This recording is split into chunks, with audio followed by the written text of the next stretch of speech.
দর্শক বন্ধুরা আসসালামু আলাইকুম। সবাই কেমন আছেন? আশা করি অনেক ভালো আছেন। আপনাদের দোয়া এবং ভালোবাসায় আমি অনেক ভালো আছি। আজকে আপনাদেরকে এমন একটি খামার দেখাবো যে বাস্তবতা কত কঠিন। সবাই শুধু লাভের ভিডিও দেখাবে, তা দেখে অনেকে ঝাঁপিয়েও পড়বে খামার করার জন্য। কিন্তু খামার করার জন্য যে বিষয়টা মাথায় রাখতে হবে, তার মধ্যে খামারে যেমন লাভ তেমনি লসও হতে পারে। উদাহরণস্বরূপ এই খামারটা বিগত 6 থেকে 7 মাস আগে এই খামারটায় রানিং ডিমের মুরগি ছিল 6000 এবং আরও বাচ্চা থেকে ডিমে আসা পর্যন্ত 5 মাস বয়সের নতুন মুরগি ছিল 5000। এই অবস্থায় দুর্ঘটনাবশত হঠাৎ ভাইরাসের আক্রমণ হয়ে সব মুরগি ধরে ফেলল। এমন অবস্থায় মাংসের জন্য সেল করে দেওয়া হলো সমস্ত মুরগিগুলো।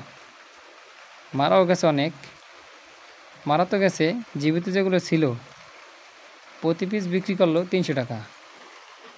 যারা পুরনো খামারি তারা বলতে পারবেন যে এক পিস ডিমের রেডি মুরগি 300 টাকা বিক্রি করলে কতটা লস হতে পারে। বিগত 6 থেকে 7 মাস পরে আবার নতুন করে শুরু করলেন খামার। দেখতে পারতেছেন খাঁচায় যে মুরগিগুলো আছে এদের বয়স 3 মাস।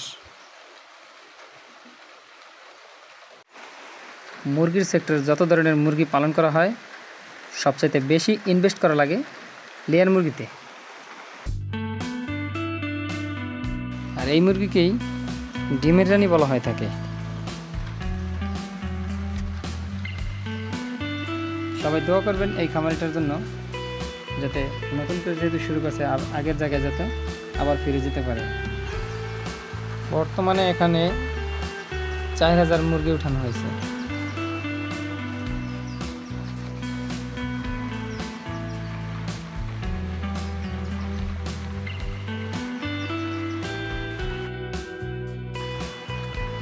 এই যে দেখতে পারতেছেন এই খাঁচাগুলো খালি পড়ে রয়েছে 6-7 মাস ধরে। বাইরে আছে মুরগি মরার পরে। এই যে লম্বা দেখতে পারতেছেন কত বড় ঘর, এই ঘরটা খালি পড়ে রয়েছে। আসলে অন্য মুরগি থাকলে পারলে খালি পড়ে থাকতো না।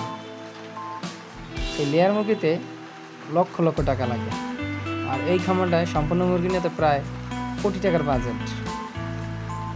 আসলে যাদের লক্ষ লক্ষ টাকা আছে তারাই করতে পারবে এই লেয়ার মুরগির খামার। আর অন্যান্য মুরগি অল্প টাকাতে ছোটো ছোটো উদ্যোক্তারা করতে পারবে। আমি এটাই বলতে চাই যে সবার জন্য কিন্তু লেয়ার মুরগি না। আর যদি কেউ আসতে চান তাহলে অবশ্যই জেনে বুঝে তারপরে এই সেক্টরে আসতে পারেন, কারণ এই সম্পূর্ণ খামারটাই খালি পড়ে রয়েছে। মাত্র এক মাথায় 4000 মুরগি উঠানো হয়েছে। এই বিষয়ে আমার পিছনে যে খালি ঘরটা, এখানে ছিল লোহার খাঁচা, জম পড়ার কারণে এই খাঁচাগুলো সেল করে দিচ্ছে বাঙ্গারিতে। আবার নতুন করে খাঁচা তোলা হবে।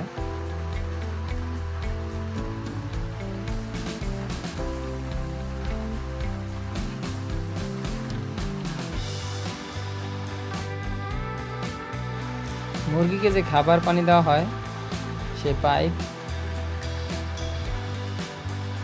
গুছাই রাখা দেওয়া হয়েছে, যে আবার নতুন খাঁচা বানাইলে খাঁচার সাথে আবার সেটিং করা হবে।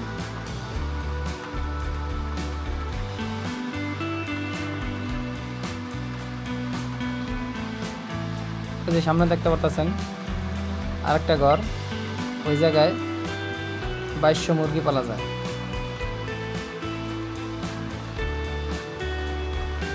ওই ঘরটাও পুরোপুরি খালি পড়ে আছে।